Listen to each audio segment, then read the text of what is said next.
Hi, this is Pepper. Looking forward, as always, to being with you, and here we are. So, the topic for today for our video is the spiritual heart. And I didn't go into a lot of detail about that when I announced this topic because I thought that that if I did, I'd end up writing way too much about it. So instead, I did write a short article, something that'll be a blog post on on the uh, on the website, and then I thought that we could talk about it here. So I need to make sure that we are connecting and seeing each other because I'm not seeing people here as I usually do. So let's see. Hold on. As I usually do.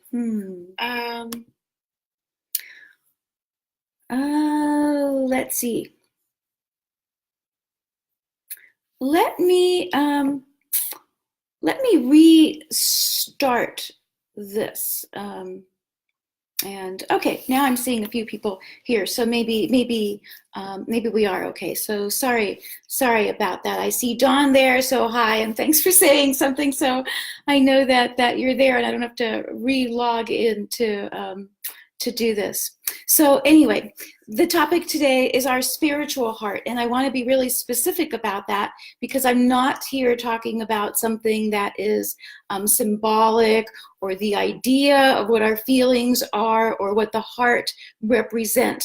I'm speaking about something that is specific, real, not exactly physical, but not physical either, as we'll see. And then later on, I'm going to tell you as well why I think that this topic is so important. I really didn't choose it so much at random. So just to be, just for a beginning point, we could say that our physical heart is an organ on the left side of our chest that supports oxygenated blood and circulation through our body. We know that it keeps us alive and that we can't live without our heart or a heart transplant.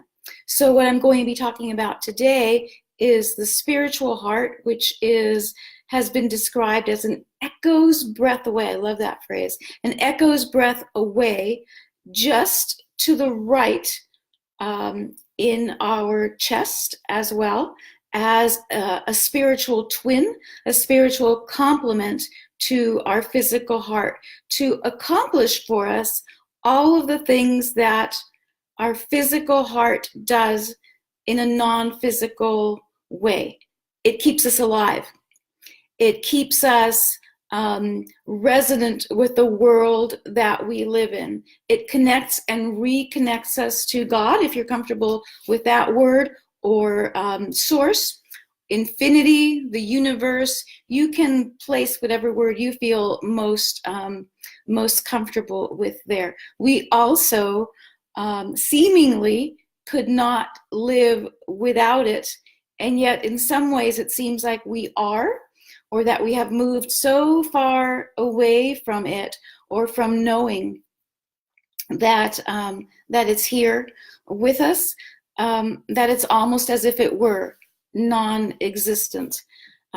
Also, to be clear, I'm not talking about the heart chakra. The chakra system is its own system.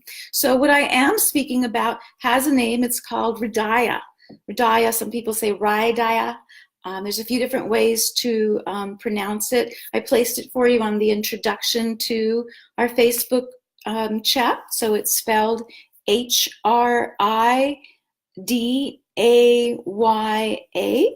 and it has a variety of different ways to express it and ways that it translates to other languages.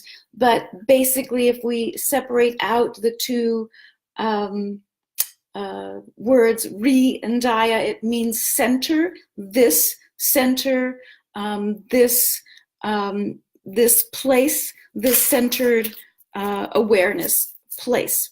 So it's a very ancient word. It's a Sanskrit term, and it's mostly accepted even in other languages that refer to it. The reason I chose this topic today is that we have moved so far away from an understanding that that our heart has wisdom, that the non-physical places within us are real. We think of them, those who do agree with them, think of them a little bit symbolically, as if maybe they were real long ago, or they're just references to something that we are seekers, that it's referencing something that we're seeking but may not necessarily find, or it's a very ancient term that's not so relevant today, and yet it is. For people who work with it, it's not different than working with yoga or meditation or other time-honored awakening techniques that are both helpful, healing, reconnective, and so much more. And so I want to give you a little bit of details on it as well. Another reason I chose that topic for today is that you know, we've been doing, as humans, we've been doing heart transplants now for just over 50 years. And they have become rather commonplace now. You know, it's not something that happens every day, but we have about 5,000 transplants a year are performed right now. About 5,000 successful transplants a year, with about 3,000 people on a waiting list at any given time, looking for matches or opportunities or our conditions to be appropriate. But it is somewhat commonplace now, as are different kinds of heart surgeries to clean out our arteries, the same way that we might flush out something else, our drains, as plumbers and surgeons are taking care of our hearts. And it's become almost a mechanical-like part of our life. Not quite, but almost. And something I read recently said that around the time that we started to think of our body or understand the body, especially the heart, as being able to trade out these parts as if they were just a mechanic trading out other parts, we began to move away from thinking that the heart was the answer and the connection to everyone. After all, if we can take someone else's heart and put it into our own body, even if we have to take anti-rejection medicines for that lifelong, we can successfully live with someone else's heart in our body. But at the same time, we can't live with someone else's mind in our body. Actually, it's kind of funny. We have so many of our own that I don't know if there's room for to trade it out with one more. But anyway, so it seems as if at that time we moved away from thinking that the heart had solutions, answers to our problems. We began to think of the heart more as having these feelings and emotions and things we had to deal with, where our mind is where problems and answers and solutions came from. So this change, this movement away from the heart has taken us in some ways away from spirit as well. And spirit and healing and a deeper kind of connective truth, perhaps a way to stay connected to the earth as well. And so now everything is mind and mindfulness, which is not incorrect. It is technology-based. We are information-based, knowledge, information, solid, more black and white, very time-conscious, when, where. And so all of this makes us in some ways more vulnerable. It makes us vulnerable in the world that we live in a world where we think that the answers come only out of books or experts or scientists. And in some ways, it feels to me, and there is some agreement for this, that we are losing ground. We're losing spiritual ground.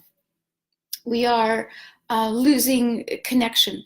We are losing species of the earth, animals. We're losing resources at alarming rates, as we know. But all of those things are signs and are tied to changes within ourselves as well. These days we're talking a lot about climate change. So we see that the earth is changing. What we don't see, because we're in these bodies looking outward rather than inward most of the time, we don't see that we are changing the climate and the climate is changing us. So those things happen simultaneously. They're not separate. It seems like the earth is outside of us, and here's everything that's going on out there with fires, with air quality, water quality. We don't necessarily see that all these things are happening to us and with us and inside of us. They're changing our awareness. They're changing how we view our longevity, how we view the earth as being able to support us, how we view ourselves as being able to support ourselves or live long and happy and healthy lives. So we are changing. Our species, our human species is changing, and we may not see enough of that variation in our genetic pool in our lifetime, but I can guarantee you that we are changing, becoming, evolving into another form of human species. And perhaps that is a subject for another day. But it is all related, because if we were more connected with our heart, with our spiritual heart, we would know, sense, feel our way into some of these things, and some of these changes may feel more normal. We may feel more balanced if we were more in touch with our spiritual heart. As it is, as you know, we're feeling overly stressed. We're feeling our mind is overdone, overcooked, and always looking for how to fix our problems. And yet when we look at outside of us to the news or anywhere else, we are bombarded really with everything that's not working and could be better. So the reason I chose this topic is because I am looking for myself and for you, looking out for solutions for the planet, for ourselves, that can bring us deeper, greater truth, more connection, and the kind of life that I think that we want to be living. So the things that changed us away from some of these truths we know then are some of the technological advances and things that we know about genes now. All of these things have made us more aware of mind.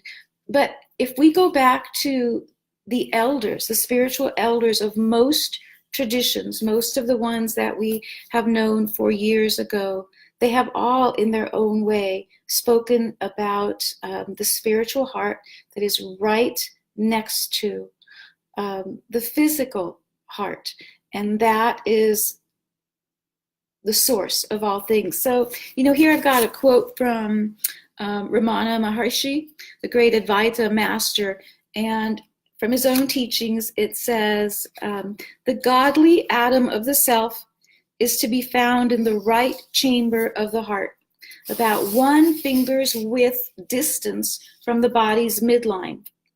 Here lies the dynamic spiritual heart. It is called Hridaya and is clearly visible to the inner eye of an adept on the spiritual path. And through meditation, you can learn to find the self in this cave of the heart. So that's a direct quote. The cave of the heart is one of those terms that I like to use. If you've known me for a while, you'll know that I'll say that once in a while. So the cave of this heart is like this chamber. It's like a protective chamber that no matter what happens to us, protects our heart, our true heart, our connection to source, our deep and abiding wisdom, Whether you have faith in the world around us or not, this cave of the heart that protects our spiritual heart is what protects our life. And as we move through this life and even into lives, that is where and how wisdom has been protected forever. So on a physical sense, we know that long ago, the spiritual fathers, desert fathers, they're sometimes called, would hide strolls and different kinds of wisdom in caves. And it's not like there wasn't buildings then or ways to create a vault or other places to hide things. The reason that many of these gems of wisdom were simply hidden in caves is that it was also a description so that we would then remember our own cave of the heart. So it's a very specific term. It's a protective sleeve, almost, if you want to think of it that way. Something that cushions and protects our heart from almost everything, from the spiritual heart. So again, when I speak about it, then it's not something that I say is symbolic. I'm not speaking about our spark of life. I'm not speaking about that we are a tiny spark of the Creator. This is it. This is God. This is Source. This is Creator. This is it. We have it. We carry it. We are it. We don't go to it necessarily when we die, except that when we die, all of these old thoughts we have about what we are and what we should believe in, and everything falls away so that it easily recognize what we are. Hi, Pablo. I love this. So, so these truths then, these truths and the spiritual heart is around us. And why have we lost some of it? Well, you know, a lot of these truths are hidden within some of the ancient teachings. They are living traditions, but they're not necessarily Western traditions. So especially here in the West, we've lost some of our connection to them. When these traditions do become current, they become popularized in a certain way so that the harder reading, or the ones that require more teachers or more in-depth study or years-long practice, in the West, we want it now. And so some of these things have become moved so far into the background that we have to really search them out now, or the kind of thing that we fall into, or maybe when everything else fails, that's where we go. So it's also, you know, it's difficult for us to think that the source of everything lives within us. We've been told that a million times in a million different ways from every tradition and every teacher, that this is where we are, that this is what we are, that we are pure love, that we are pure wisdom, that we have it all within us, that we have all the knowledge of all the times and all the teachers. But it's so hard to believe it, because we look at the walking, talking ego version of ourselves, the small, the petty, the judgmental, the uncertain, the doubtful, and it's just too hard to believe that we have it all and always have. And we are so accustomed to looking outside of us to another teaching, the newest teaching, something that's popular, and it's whatever it is has to be the next thing, the future thing, the out there thing. And that's another reason that we don't necessarily think that we have all of this. But in the Upanishads, you know, some of the oldest written holy books, it says Tat Tvam Asi, we are ultimate reality. That is a phrase that is not forgotten. So a few of the things that I want to say about our spiritual heart is that, like some deeper truths, it's not your spiritual heart, my spiritual heart. I'll develop mine and you'll develop yours at some point. There's only one. When we access this, we access spiritual heart. We access Hridaya. We fall into the deep, that is Hridaya. There's only one. There's only oneness. So it wouldn't make sense that I have mine and you have yours. And at some point, we'll collect them all together and see how many we have and see if it makes a majority enough for us to together find consensus. There is only oneness. At some point, there is only non-duality, Advaita, non-duality, at some point. And so when we find ourselves in this place, it's only oneness. So we become of that. As it said, the heart of man and the heart of the world is a single heart. So that means Gaia, that means the earth. So when we say that things are inseparable, that we cannot separate ourselves from the earth or from its future or from our truth, that everything is made from one substance and linked to everything. All of this is leading back to this one truth and to this. So now it's time for us to find it. Now it's time for us to resource ourselves. That's where this word comes from. So when we think of resources and we say air and water and earth and fire and sustenance, this is that too. And in order for ourselves and our world to move beyond the near disastrous place that we find ourselves in right now, we need to resource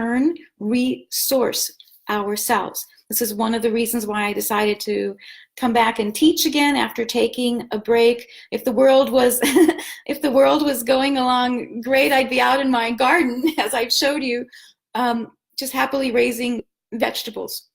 But I see where we're at right now. And we did cross a few thresholds here a few years ago that in some way made all of this very real. It's very real right now, the kind of world we're living in, and whether this world is going to make it or not. It may not.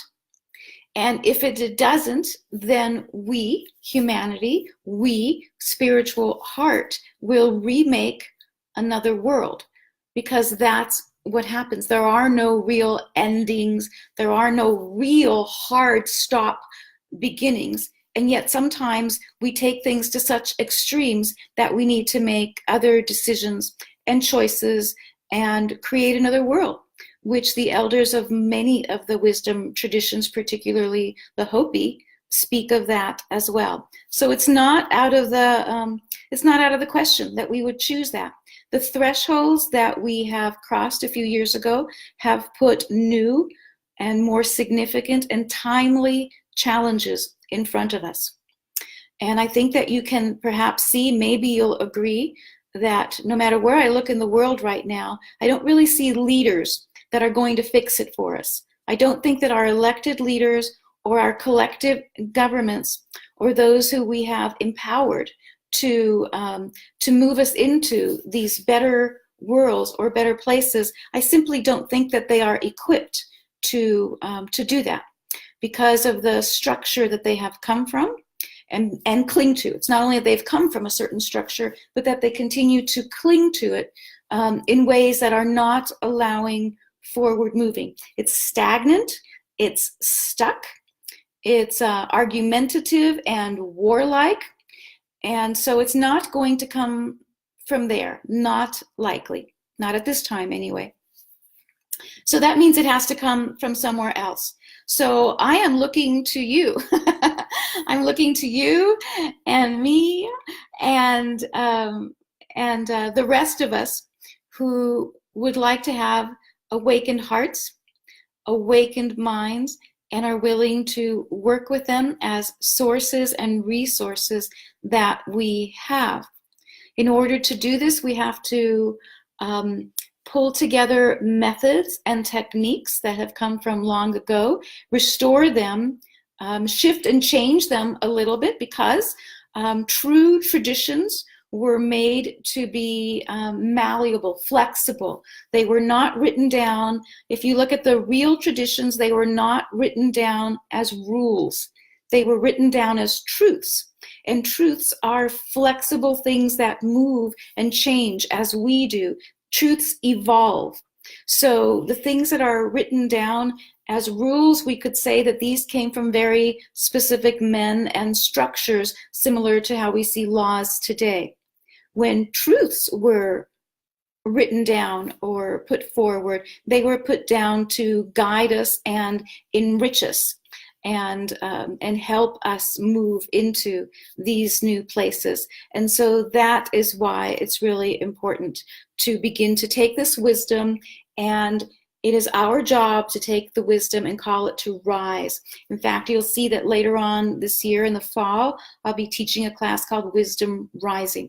So not to go into that now, but specifically with the spiritual heart, there is a chamber, in the right chamber of this spiritual heart, that moves in a certain way so that it touches upon what's called a nadi, a very specific pinpoint of an energetic place. And from there, it moves, it is moved into the mind in a way that it makes the truths that are revealed by the spiritual heart, it causes them to rise naturally, automatically, so that it then goes into the mind that relates to our life.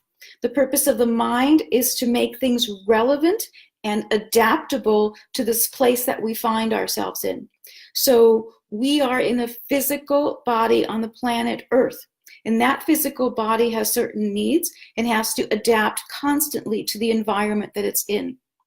So the wisdom of this heart, which is eternal and infinite and constant, that then relates to the wisdom of the mind, which is relevant, adaptable, and has this past, present, future relationship with the world that we're in. And then how it was long ago, and would be great if it was again, is that wisdom then circulates through us, just as our physical heart circulates oxygenated blood throughout our physical system. The spiritual heart then circulates. Again, it creates a circle, truly a circle. In fact, one of the words for it, I'm not sure if I have it written down or not, is that the heart, maybe I do have it written down, it's called the circle of the sun. Actually, I'm not sure if I wrote down the actual Sanskrit word for it.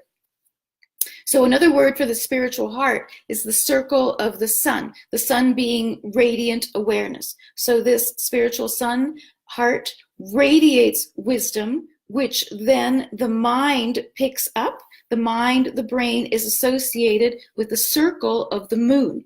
The moon, as we know, does not have its own light. The moon reflects the light of the sun.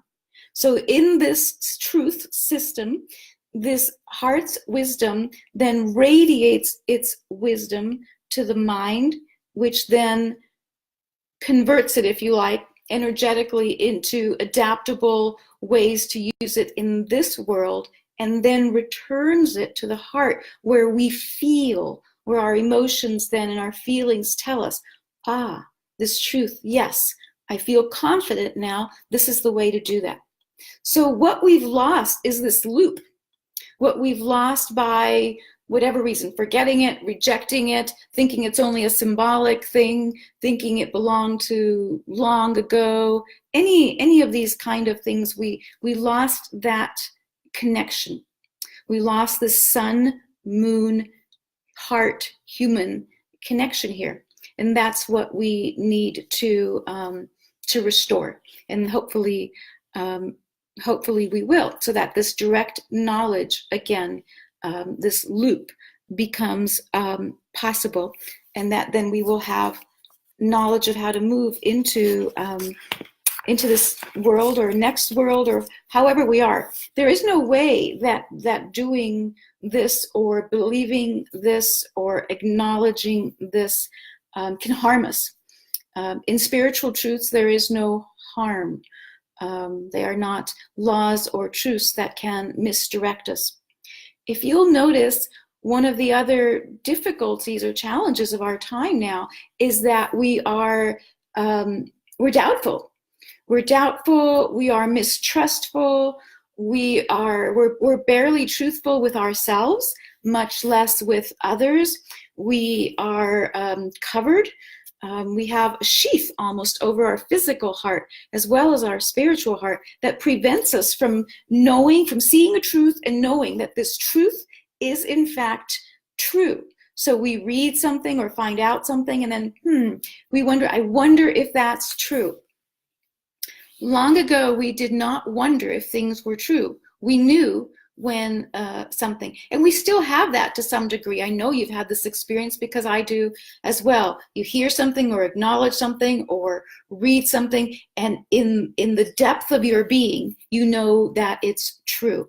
But we don't have that all the time. That's something that we get once in a while, and it used to be that way all the time.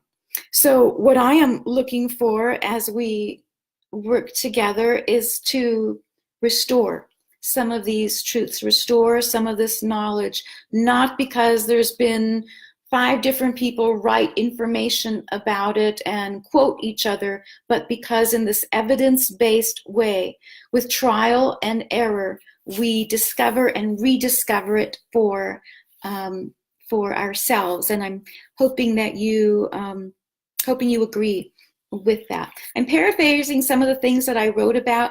I will tell you that this will be an article or a blog post on the website. It will be there within a couple of days. You'll be able to find it in the blog. So if you want to know more about this and how it came about or what else I had to say about it, I want to share that with you too. So I have 3 questions that were sent to me about this, and I'm going to answer those. And then in the meantime, if you can listen to those answers, and if you have any questions of your own, I'm going to have my glasses on, so I'm going to be looking at your comments and seeing if you have any questions or comments about this. But let me do these 3 that I have here. So the first one says, if Hridaya, the spiritual heart, is formless, how can we really know its physical location in the body? So that's a great question. So it's true. You know, we have our physical heart. We've seen pictures of it. We've seen open heart surgery, more than likely. By now, we know its size, dimensions, and all we have to do is put our hand on our heart, and we can feel a little bit of a pulse that way. So the spiritual heart, aside from what I read to you, doesn't have that kind of boundary, but it is it's attached to here. So when we talk about things that are non-physical, it's not the same as pointing to our arm or a leg or our shoulders and saying, it's right here. See, it's right here. I can touch it and feel it. But once we have, I'll say, worked with this or begin to acknowledge this spiritual heart a little bit more, there is a feeling of place there. There is a feeling that there is something there. And going beyond that, because this is not a new discovery, because this is something that is very, very ancient and has been studied or revealed so many centuries ago and for so long. Once there is documented, I'll call it evidence, I don't think that's a good word, that when we go to these very, very deep places within us where our thoughts vanish and things begin to dissolve, and that knowingness, that merging with oneness begins to happen. Now, these places, we've all had glimpses of them. They're very, we can't really sustain them, because as soon as we go, whoa, this is really something, this feels amazing, this is great, then we're back again, because there is that witness watching us and commenting on, wow, isn't this great? So the minute we go back to being subject, object, we lose that perfect resonance. But right before we lose that resonance, there is a slight knowing or feeling or an emanation, a radiation, a warmth, something that is here where it is being described as being. So I think that's the best way that I can answer that as to our location. There's a memory of it. That's a good way to put it. There's almost like some memory that remains. And then when we continue to return to this place, that memory will guide us back there again. So I am speaking truly of a physical or near physical place within our body. So the second question I received about this is also good. How can I discover the spiritual heart for myself? Great, because this is perfect. This is what I want you to do. This is what I want to be working with you as well. So one of the ways to begin is just by acknowledging it. Acknowledge that there is a place there's a privileged place within us. That is another term that the ancients sometimes called it, a privileged place. It is a protected place. It is a sealed place. Sealed doesn't mean that it is kept from you. It means that it is protected for you. It is a treasured place and that it's being protected. So first, just going back to believing in it is a really great start. Again, as I said, instead of thinking that it's this symbolic place just described in this poetic fashion, no, I'm into very practical spirituality these days. We got a planet to help here, and we need to help each other. And so everything I'm doing right now is let's practically get to this thing and make this count. So the other thing I would suggest also is if we can drop the I, we, me, identity, ego structure when we do our entering into this environment, it helps ease it. It helps, we really almost even can't enter this place, the I, because the I is the separate part. The I and the ego are the parts that are separate from the oneness. So we kind of have to let all of that fall away and enter. And that also, even the witness that's watching us do all this, because that part of us can't go there. It can't go there. It belongs to here. And there is not there. It's only everything. So that's the other part that I would say. Also, I would allow whatever happens there to happen, disseminate, emanate from us. So not to try to control anything, even if it's something that feels incredibly good and say, oh, I want some more of that again. Just allow it to be.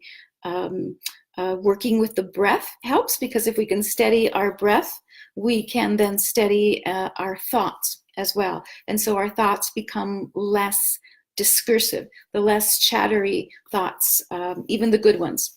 There's just less thinking going on. And so later on this fall, when we talk about this again, we will work with lessening some of these thoughts and doing that together as well.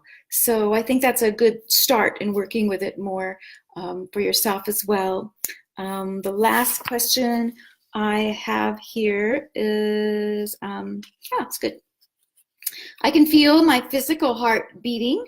Are there any feelings associated with the spiritual heart? So yes, again, if we look at things in a very subtle way, and it was said as well that anytime we have a sudden, and I know you'll know this one as well, when we have a sudden shock to our system, a sudden shock, sudden fear, even joy, some of those things that are very sudden that have a forceful effect on our physical heart also have an effect on our spiritual heart.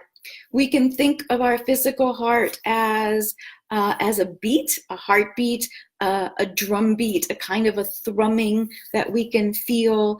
Well, if we really, really pay attention to the spiritual heart, at the moments when it feels that wisdom is rising. So it's not just any time where you localize it, but as you work with it, enter it, meditate upon it, breathe with it, there's a moment at which you begin to feel wisdom rising.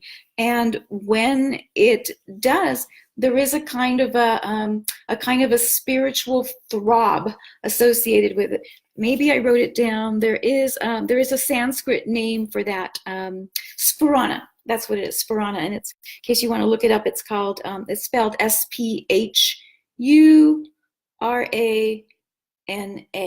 So it's a word that describes truly a spiritual throbbing, a non-physical throbbing that can be felt or is also connected to our heart.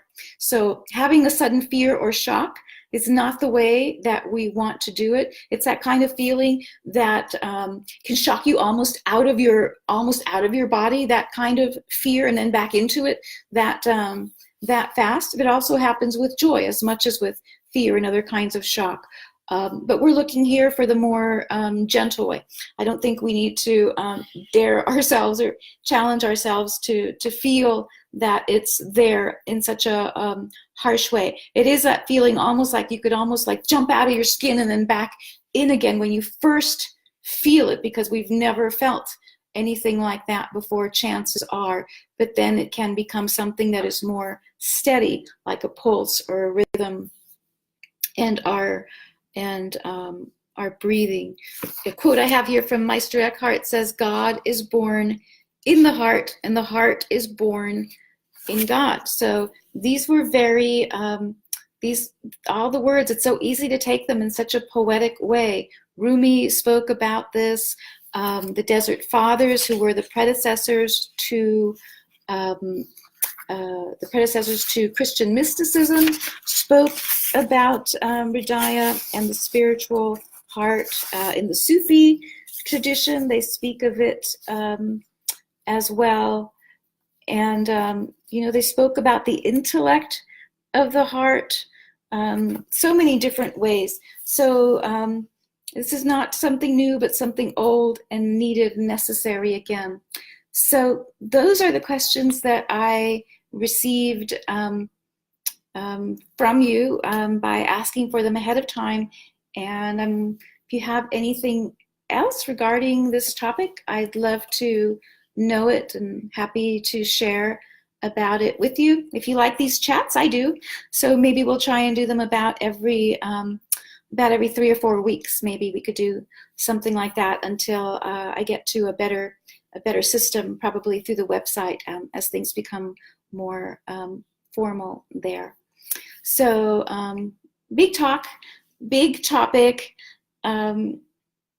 Let's find ourselves in the one spiritual heart and join each other there for our sake, for the sake of, hold on, I'm reading something. I'm thinking that.